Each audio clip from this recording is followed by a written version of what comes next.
courage et dignité. Impossible de lire autre chose dans le regard d'Olena Zelenska. Ce dernier n'est pas triste, mais noir de colère.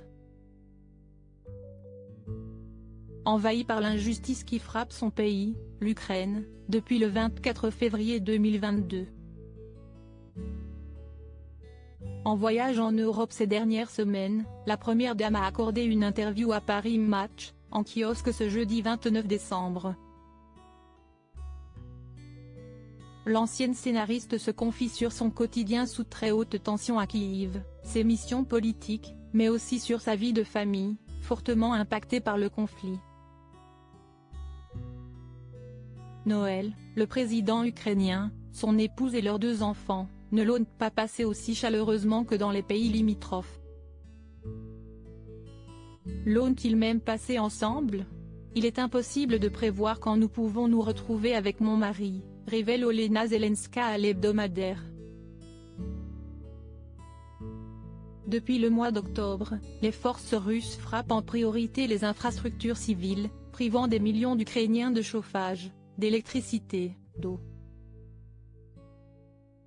Les fêtes de fin d'année sont donc loin d'être la première préoccupation du couple présidentiel.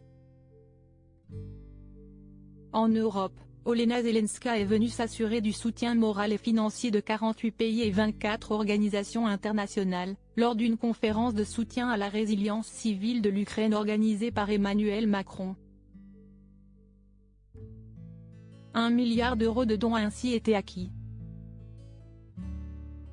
Supérieur à Olena Zelenska, retour sur son parcours, de scénariste à première dame. Olena Zelenska, une première dame dans le feu de l'action. Malheureusement, cette aide considérable ne suffit pas à donner le répit nécessaire au peuple de l'Est. Je n'arrive plus à me détendre. J'ai lancé un programme de soutien psychique, car on ne peut pas dire que chacun d'entre nous va bien. L'adrénaline nous permet de tenir, mais quand elle ne sera plus utile, on mesurera les conséquences négatives de tout ce que nous sommes en train de subir, s'est-elle inquiétée dans Paris Match, à qui elle détaille son emploi du temps quotidien lorsqu'elle se trouve en Ukraine. Je me lève à 6h30, et je réveille mon fils pour l'envoyer à l'école à 7h. Je n'ai pas le choix, nous dormons ensemble. Ensuite, je fais parfois un peu de sport avant de partir au bureau effectuer mon travail de première dame, rapporte-t-elle, évoquant un très grand nombre de missions.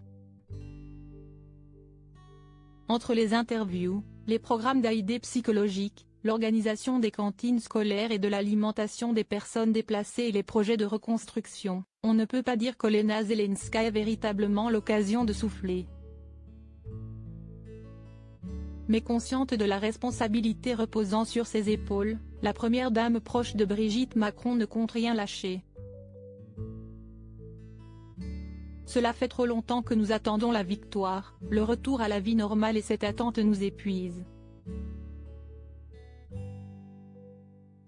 Ce qui m'est de sieste d'avoir un agenda chargé. Lorsque tu n'as pas le temps de te détendre, tu tiens le coup. Crédit Photo, agence.